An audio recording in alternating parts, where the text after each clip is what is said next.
بسم اللہ الرحمن الرحیم۔ حضرت معاذ بن جبل رضی اللہ بیان کرتے ہیں، رسول اللہ صلی اللہ علیہ وسلم نے مجھے فرمایا، اس بات کی گواہی دینا کہ اللہ کے سوا کوئی معبود برحق نہیں جنت کی چابی ہے، رواہ احمد۔ حضرت عثمان رضی اللہ بیان کرتے ہیں، جب نبی صلی اللہ علیہ وسلم نے وفات پائی تو آپ کے صحابہ کرام آپ کی وفات پر غمزدہ ہو گئے، حتیٰ کہ قریب تھا ان میں سے بعضی وسوسہ کا شکار ہو جاتے۔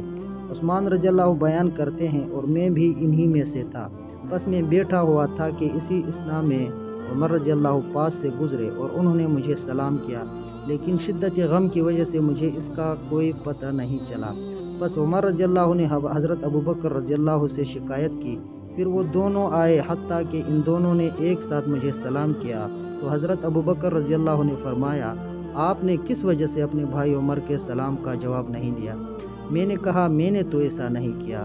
تو حضرت عمر نے فرمایا، کیوں نہیں؟ اللہ کی قسم آپ نے ایسے کیا ہے۔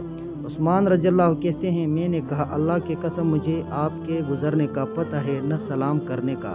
ابوبکر رضی اللہ نے فرمایا، عثمان نے سچ فرمایا، کسی اہم کام نے آپ کو اس سے غافل رکھا ہوگا۔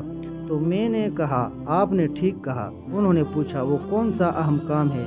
میں نے کہا، اللہ تعالیٰ نے نبی صلی اللہ علیہ وسلم کو وفات دے دی، اس سے پہلے کہ ہم آپ سے اس معاملے کی نجات کے بارے میں دریافت کر لیتے۔ ابوبکر رضی اللہ نے فرمایا، میں نے اس کے متعلق آپ سے پوچھ لیا تھا۔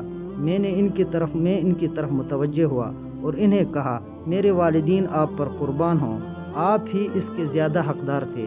ابوبکر رضی اللہ نے فرمایا، میں نے کہا، اللہ کے رسول، اس معاملے میں حل کیا ہے؟ رسول اللہ صلی اللہ علیہ وسلم نے فرمایا، جس شخص نے مجھے وہ کلمہ جو میں نے اپنے چاچا پر پیش کیا لیکن اس نے انکار کر دیا، قبول کر لیا، تو وہیں اس کے لیے نجات ہے، رواہ احمد۔